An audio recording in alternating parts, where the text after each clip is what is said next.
Olá e seja bem-vindo àquilo que é o segundo CLC, que é como quem diz, dar com a língua nos crenques, que é o semanário de notícias do Projeto Pedal.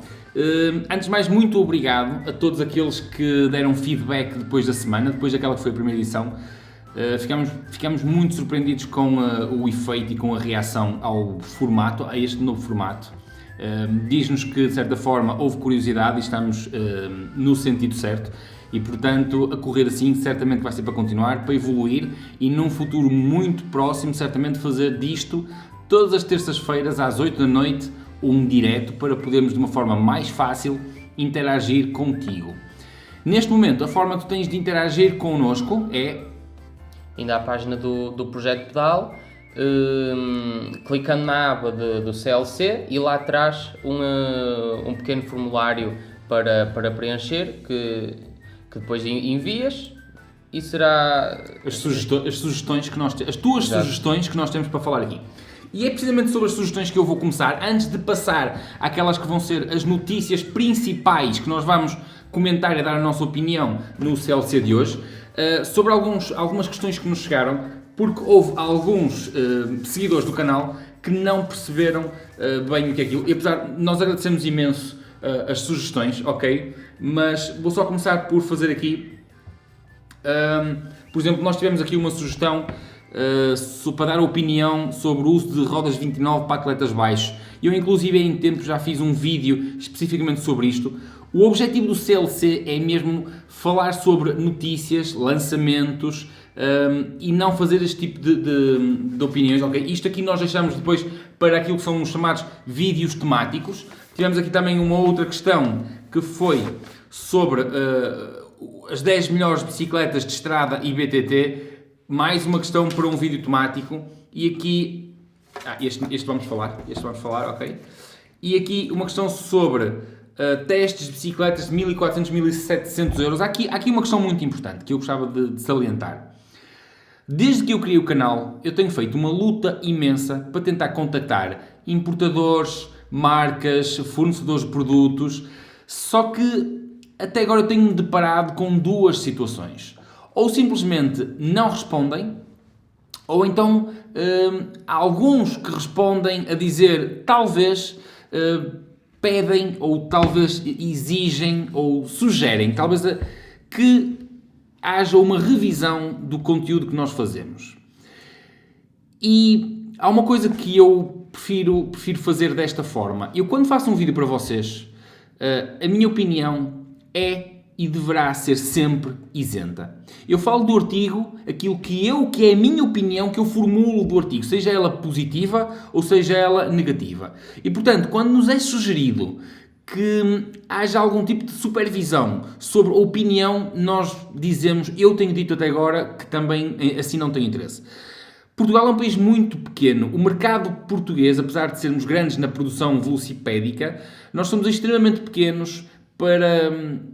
ou pelo menos o canal ainda é demasiado pequeno, talvez seja essa a questão, para nós termos poder para alguém nos emprestar bicicletas, para testarmos bicicletas. Agradeço o interesse, talvez um dia cheguemos lá. Neste momento, não sei se o problema é do canal Projeto Pedal ou se é de quem atua no mercado português. Até agora, infelizmente, ainda não conseguimos, apesar de todos os esforços, de todos os contactos que eu fiz, ainda não conseguimos chegar a esse patamar, e tudo que tivemos, a grande parte das coisas que nós tivemos foi portas na cara, nãos redondos, e pior que isso foi simplesmente não obter qualquer tipo de resposta. E portanto vamos passar àquelas que vão ser as notícias principais a serem comentadas hoje. Rafael, teve os papéis da frente, não foi? Mas tu já devias sabê-los de cor.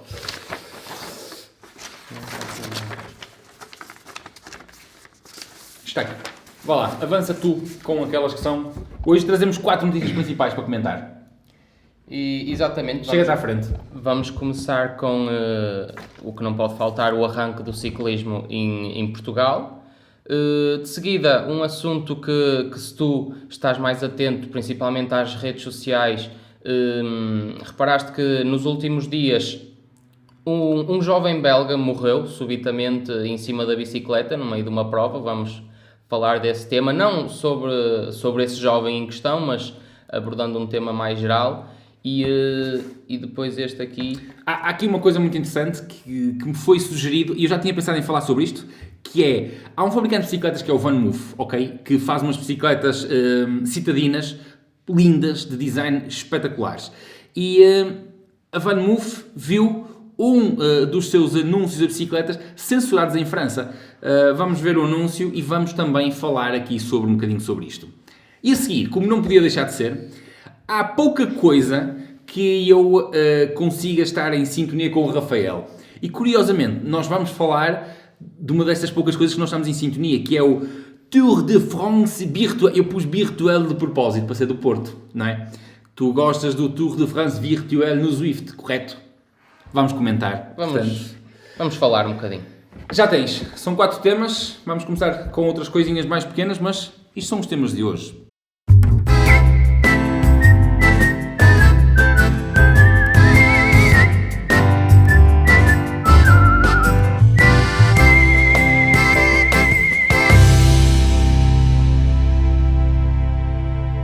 Sendo isto uma coisa muito também orientada para o áudio, não podemos deixar de salientar que os nossos patrocinadores são a Swift Carbon. Se queres uma bicicleta de estrada de excelência, talvez devas experimentar uma Swift Carbon. E também a Rena, que comercializa plásticos, coisas extremamente úteis que fazem parte do dia-a-dia de qualquer pessoa, incluindo ciclistas. E não podia deixar de ser também o Patreon. Tu também podes apoiar o Projeto Pedal, tornando-te nosso patrono através da plataforma Patreon em Projeto Pedal_oficial. Se tens uma marca, uma empresa ou coisa parecida e queres associar-te a nós e divulgar connosco, basta contactar-nos no link deste vídeo. Tens todos os contactos ou podes sempre mandar um e-mail simplesmente para projetopedal@hotmail.com. Vamos começar por notícias mais simples. Uma coisa que eu vou ter que falar, porque eu achei imensa piada. Os azeiteiros estão salvos, ok? E eu vou já explicar. Os azeiteiros e os bifes estão salvos porque a Shimano está de volta com umas sandálias que não fizeram sucesso nos anos 90. O Rafael não se lembra destas sandálias. Mas, efetivamente, havia uma coisa curiosa. Eu não sei especificar ao certo qual é o modelo. A Shimano tinha umas sandálias com sistema SPD para encaixar nos pedais. E para comemorar o fracasso que foram aquelas sandálias, 25 anos depois, a Shimano voltou a lançá-las. Por isso, podes tirar a piuguinha branca da gaveta. Foi mal porque tu usas meias brancas. Sim, senhora. Pois. Podes tirar a piuguinha branca da gaveta, comprar umas sandálias e, se és um bom azeiteiro, desfilar por aí à vontade. E eu acho que qualquer pessoa de bom gosto não vai comprar umas sandálias destas para andar de bicicleta. Digo eu. Nairo Quintana também é um comum mortal. Como é que nós sabemos que Nairo Quintana é um comum mortal, apesar de ele ser pequenininho e parecer um extraterrestre? É que Nairo Quintana foi atropelado. É verdade. Sim, fiquei um pouco, não digo preocupado, porque, pronto, não me dou com ele, não é? Mas um atleta destes ser atropelado enquanto treina é sempre um choque, não é? Porque sim, foi um choque porque ele foi atropelado. Sim, para ele foi, mas depois vi a notícia, vi que felizmente não foi nada demais, mas é sempre um susto ver um atleta destes assim a ter um acidente que muitas das vezes deixa grandes moças. Curiosamente, numa semana em que Nairo Quintana veio fazer declarações a público, criticando aquilo que ele considerou verdadeiras seitas, não é seitas que eu queria dizer outra palavra, máfias que exploram jovens ciclistas colombianos. Ele é colombiano, não é? Pronto. Na Colômbia explora-se muita coisa e, pelos vistos, também os jovens ciclistas colombianos são explorados a troco apenas de promessas. E Nairo Quintana veio falar disso ao público para tentar acabar com esse tipo de situações. Mais uma situação triste, um outro assunto, deixando agora o Quintana recuperar das pisaduras do atropelamento. Rafael, queres chorar?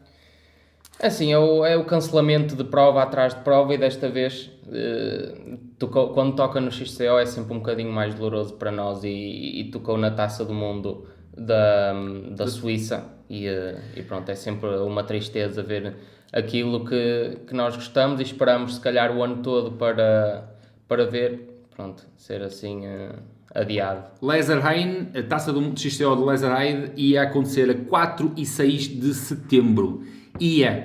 porque as últimas notícias dizem que afinal de contas já não vai.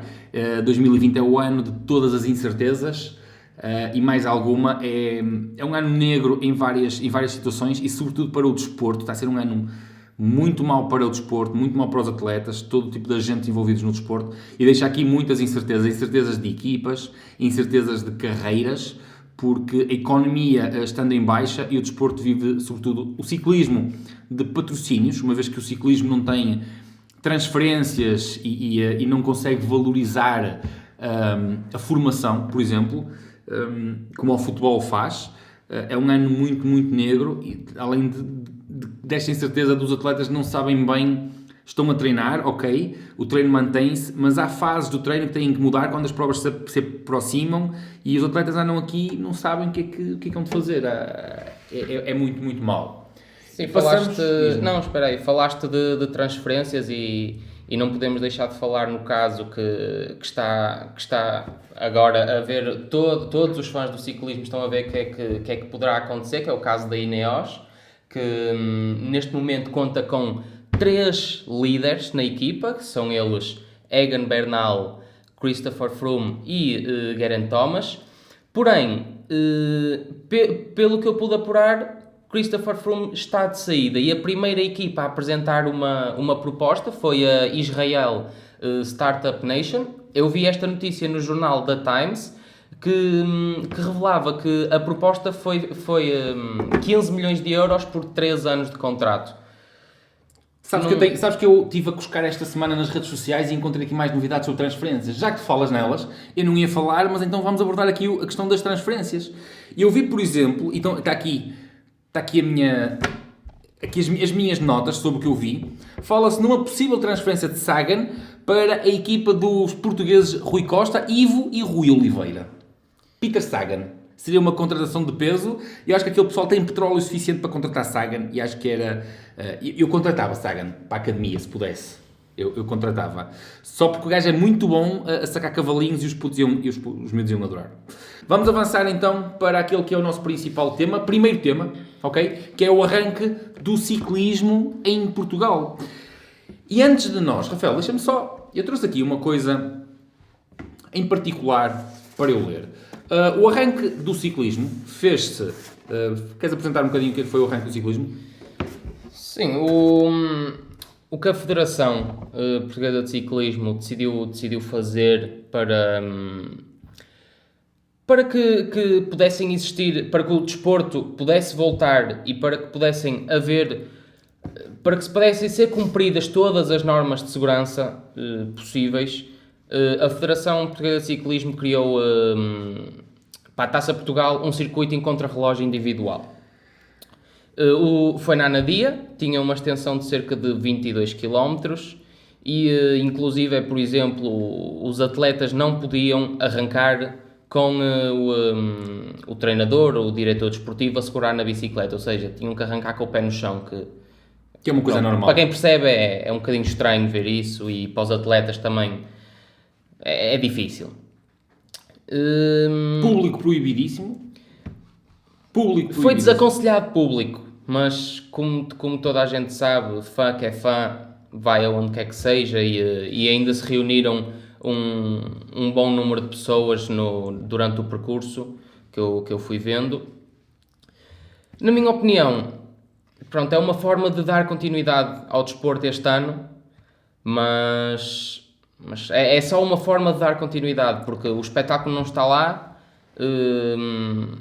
Parece que não é aquilo, o ciclismo que se espera de Portugal. E agora, em relação a isto, eu queria só tocar aqui num ponto, talvez para tentar ajudar a perceber aqui o drama que se vive. Eu percebo que a Federação queira organizar provas, eu percebo que os atletas têm ânsia de trabalhar, ok, para justificar os ordenados, não é que eles tenham que justificar alguma coisa, mas a partir do momento em que se constituíram profissionais, vivem daquilo e precisam, como qualquer pessoa, precisam de trabalhar para justificar aquilo que estão a receber. Mas aqui, eu vou-vos ler aqui 2 parágrafos de um livro. É o seguinte: o desporto não é construído, não existe, segundo uma lógica utilitária. É inventado ou deriva de outras atividades, possuindo regras próprias e arbitrárias. Cada desporto é definido e codificado por um conjunto de regras que pouco ou nada têm a ver com a vida comum, normal ou produtiva. Isto é de um livro de Alves, Paula Brito e Serpa, 96, Psicologia do Desporto, Manual do Treinador, volume 1, edições Psicosport. E este texto que eu acabei de ler dá-se no ensino superior em Psicologia do Desporto. E o que eu quero dizer com isto, o ponto onde eu quero chegar, e que é importante nós debruçarmos sobre isto, é que nós precisamos de compreender o que é o desporto. E o desporto sem público não existe. Desporto é espetáculo, desporto é entretenimento, tal como o cinema. Cinema sem público não existe, não faz sentido. Da mesma coisa se passa com o desporto. Se não houver público, se não houver audiências, o desporto não tem o menor dos sentidos. O desporto construiu-se numa dinâmica de entretenimento e depois daí criou-se toda uma indústria com que vivem, por exemplo, pessoas como eu, que sou treinador profissional, e o Rafael, que está a estudar também treino desportivo, para também o vir a ser um dia. A questão social que nós estamos a viver hoje, de afastamento, da obrigatoriedade de afastamento, é bom que se reflita sobre isto. É bom que se pense. Porque eu compreendo que numa dinâmica atual, onde nós estamos ainda a viver num mundo cheio de dúvidas e cheio de medo, sobretudo cheio de medo, causado pelas dúvidas de um inimigo que nós não sabemos se é inimigo, mas é algo que nós não podemos ver. E não existe nada pior para nos manter em medo do que temer um inimigo que nós não podemos ver. Mas não se pense de forma alguma que é possível manter um desporto com o público afastado, a enxutar o público. Meus caros, isso é condenar qualquer modalidade à morte. O desporto vive da emoção que os atletas passam para o público. É o público que garante a existência do desporto, que garante a existência de todos os postos de trabalho. Tal como o Rafael dizia, e bem, aquilo que se passou na Anadia é um contrarrelógio. Pelos vistos, aquilo que se vai poder passar é apenas e só contrarrelógios, provas individuais, sem público.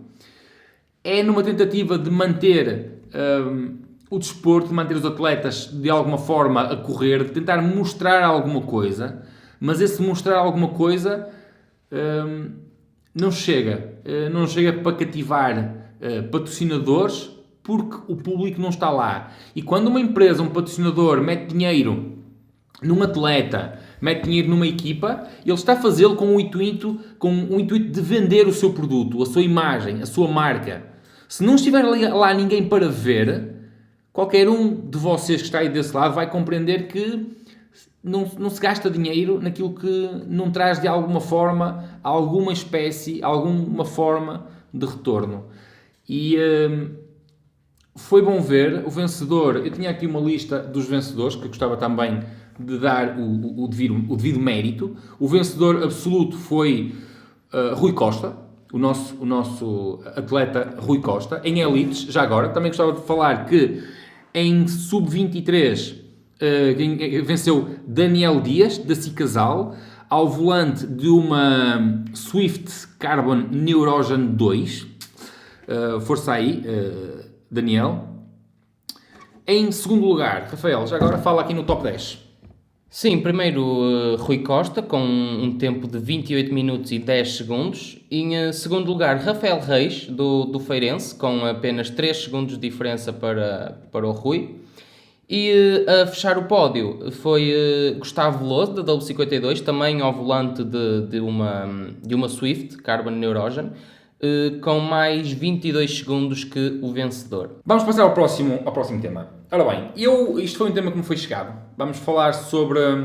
Durante esta semana, nós tivemos a notícia da morte de um jovem belga e eu tive um fã aqui do canal que me mandou um artigo escrito a 4 de julho, ok? Que fala, que diz o seguinte: as estranhas mortes dos jovens ciclistas belgas. Niels de Vrit, 20 anos, James Lemmens, 15 anos, Robert de Grief, 27 anos, Jimmy Duquesnoy, 23 anos, Isto legais belgas é do caraças, não é?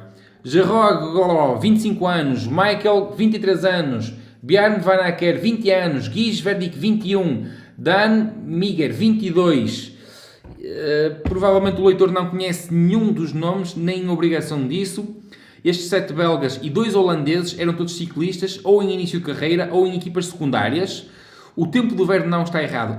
Morreram todos nos últimos 4 anos e da mesma causa, problemas cardíacos. Eu, ao ler esta notícia que me fizeram chegar, já agora, Niels de Vrent foi o último a cair, que é o inanimado, num contrarrelógio. Isto faz-me lembrar imediatamente um atleta português, que foi Bruno Neves, em que também ele caiu inanimado durante uma etapa, durante uma prova, e a autópsia veio a revelar que ele não morreu da queda, ele caiu porque morreu. Também de paragem cardíaca súbita. A única conclusão que nós podemos tirar disto, e eu falo enquanto treinador, ok?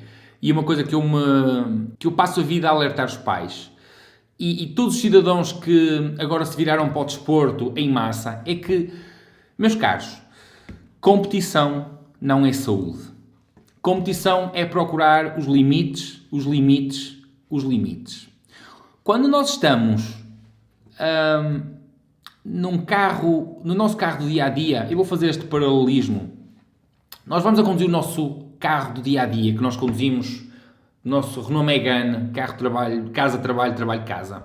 Se um dia nos solta uma porca de uma das rodas, nós vamos resvalar, vamos bater contra um muro, podemos até magoar alguém, vamos mandar contra um poste, mas as probabilidades de nós nos magoarmos disso são relativamente poucas, baixas. No entanto, se nós conduzimos um carro de rally a 150 ou 200 km/h e nos solta essa mesma porca, as consequências podem ser muito, muito graves. No que diz respeito ao desporto e à competição, sobretudo à alta competição, nós estamos a falar disso porque o automóvel somos nós, ok? E as porcas soltam-se em nós. Não se consegue evitar todas as mortes, apesar de haver exames médicos, sobretudo de caráter preventivo. No ciclismo, por exemplo, os atletas federados são obrigados a fazer todos os anos um exame junto de um médico de medicina desportivo para aferir as capacidades para o desporto e para aferir também que pelo menos não existem problemas do foro cardíaco. Todos os anos fazemos um eletrocardiograma. O Rafael faz desde os 11 anos, a primeira vez que se filiou, e todos os jovens têm que fazer. No entanto, isto não garante absolutamente nada. É sempre triste quando se perde a vida de alguém, mas quando nós estamos a levar o corpo ao máximo, se alguma coisa falha, pode não haver volta atrás. Nós já assistimos há uns anos atrás a um jovem atleta do Benfica a morrer em direto, paralisou o país, paralisou toda a gente, e é apenas isto. É muito triste, e eu passo a vida a dizer aos pais, aos encarregados de educação, isto pode ser uma coisa bruta de dizer, mas é verdade. Competição não é saúde. Nós andamos sempre a tentar não magoar ninguém, obviamente, mas quando trabalhamos na competição, estamos sempre a puxar o limite, sempre a tentar não passar para lá do limite, mas a verdade é que andamos sempre atrás dele. É a única forma. Toda a gente que anda na competição anda no limite, sempre no limite. Só que de vez em quando acontecem coisas destas, porque nem todos nós suportamos o limite. E depois perdemos vidas jovens que nos chocam mais do que vidas que já estariam com idade mais avançada. É sempre, como eu disse, é muito triste perder um jovem tão novo. Aqui há poucos anos atrás, o filho de uma pessoa que eu conheço, também ele treinador de ciclismo, eu creio que foi com apenas 19 anos, teve também ele uma situação destas, morte súbita por paragem cardíaca, segundo eu soube, e é chocante quando sabemos da morte de um jovem de 19 anos. É absolutamente chocante. Eu não tiro outras conclusões disto, a não ser simplesmente façam os exames, certifiquem-se que está tudo bem. Mas de resto, competição é competição. E... A competição tem que existir, deve existir, porque Mas acarreta risco. faz parte, mas quem a pratica tem que ter noção que, um exemplo muito básico, a competição é uma constante lesão para o corpo vai estar sempre lesionado, os músculos vão estar lesionados, todo o organismo vai estar lesionado e eu acho que cada pessoa que se mete neste meio é que tem que ter consciência que, pronto, é um risco. E é um risco como é tudo na vida que fazemos. Portanto, eu acho que não é um assunto de dizer evitem fazer, não. Agora, nós temos que ter consciência que envolve muitos riscos e como tudo, nós temos que saber como evitar parte desses riscos. Porque com o treino, tudo é treinável. Eu sou da opinião que tudo o que fazemos é treinável. E tal como estas constantes lesões que nós fazemos ao corpo durante o treino, durante as provas, também são treináveis, de modo a ser minimizadas. É a minha opinião.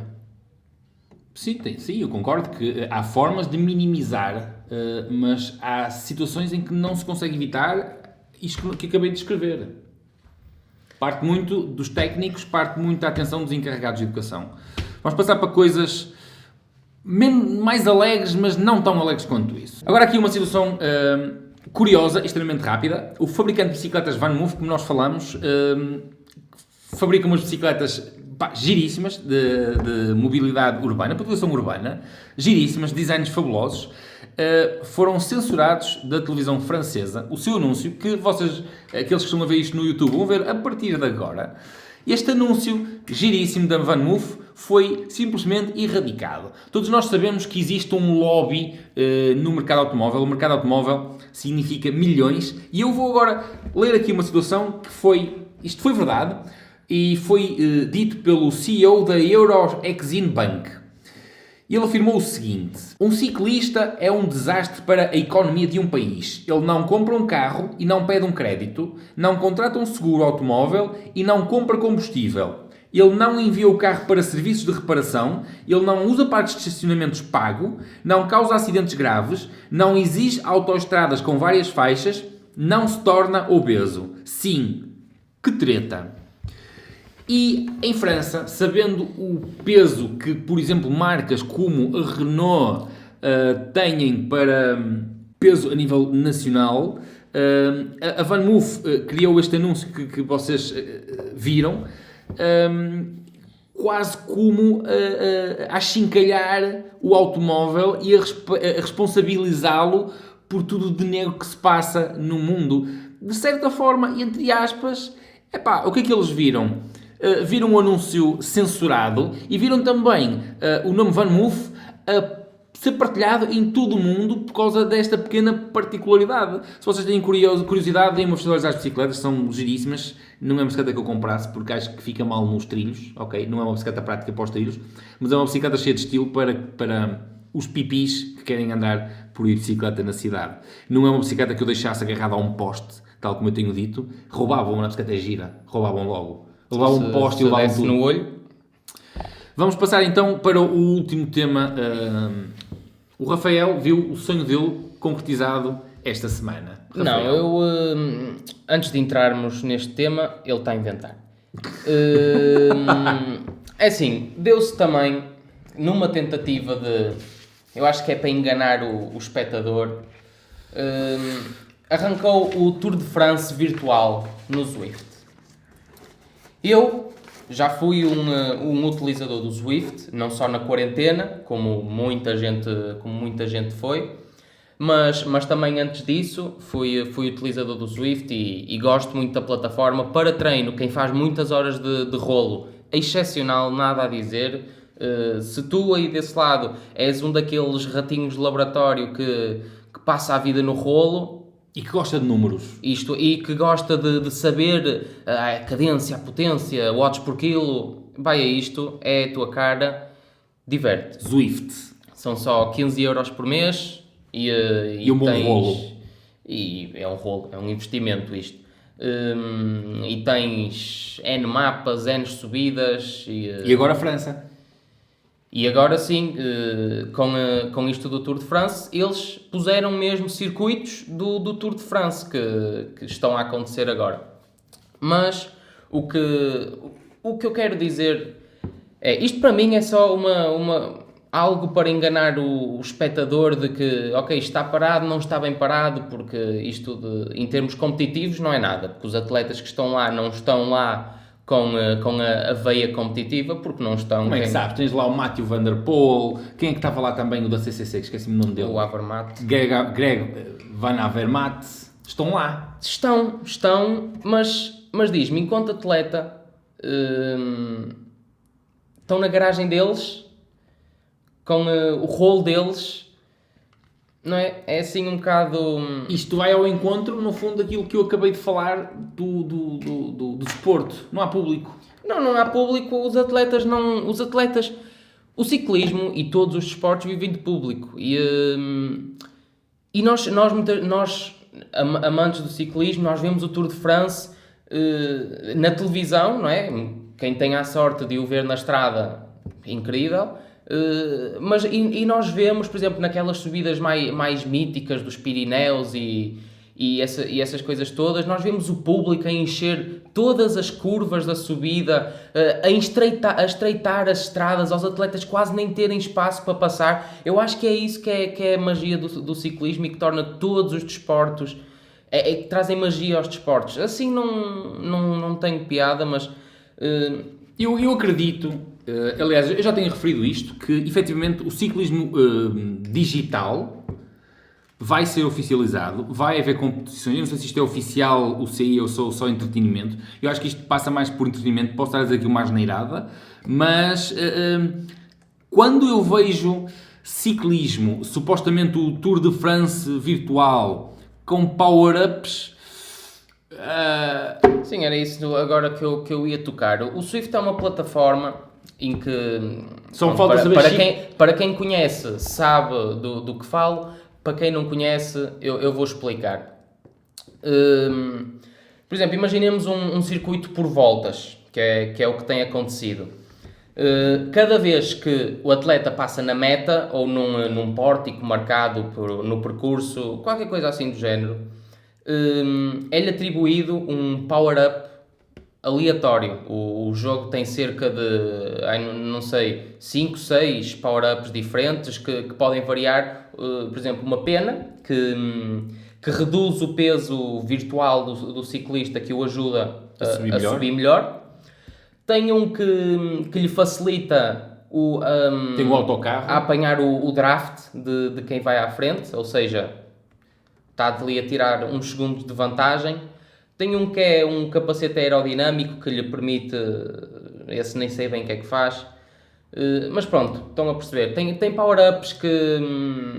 tem um fantasma. Tem um fantasma que, o ciclista desaparece. Assim que é ativado, o ciclista desaparece para os outros, ou seja, pode lançar ataques que os outros ciclistas só vão ver quando ele aparecer outra vez. E eu acho que se querem fazer um evento desta envergadura com o nome Tour de France, tirem essas coisas todas, porque estão a tirar o pouco que ainda tem de real, não é? Agora, vemos os ciclistas, agora ativam um fantasma, pronto, lá vai ele disparado e os outros ficam ali a dormir na baliza porque não o veem, não é? Eu acho que, para mim, a única coisa que isto tem de positivo, e que nós até já tivemos a falar, é a possibilidade de nós vermos dados em tempo real que de outra forma não íamos ter acesso, porque ninguém tem acesso ao Garmin ou ao GPS que o atleta tem posto na bicicleta. E no Zwift nós conseguimos ver watts, cadência e depois a relação do watts por quilo que eles estão a debitar no momento. Para mim é o único ponto positivo disto do ciclismo virtual. Eu não... Rafael, sabes uma coisa que do virtual passou para o real? Sabes que o ciclismo aplicou o power-up fantasma ao público na Anadia? Sim. De certa forma, o público sumiu. O público sumiu. Por isso pode ter sido um power-up Zwift que passou para o mundo real. E deixa eu aproveitar também para dizer que no Tour de France virtual, péssimo péssimo exemplo do Zwift, porque eu estive a ver um bocadinho e ninguém no público estava de máscara. Meus caros, obrigado se te aguentaste até ao final, não te esqueças, like, comenta, subscreve o canal se ainda não estás subscrito, vai ao projetopedal.com e tens lá CLC, que é a sigla de Com a Língua nos Crenques, tens lá o formulário, faz-nos chegar as tuas sugestões. Por hoje é tudo. O CLC volta na próxima terça-feira às 20 e por nós hoje Fomos.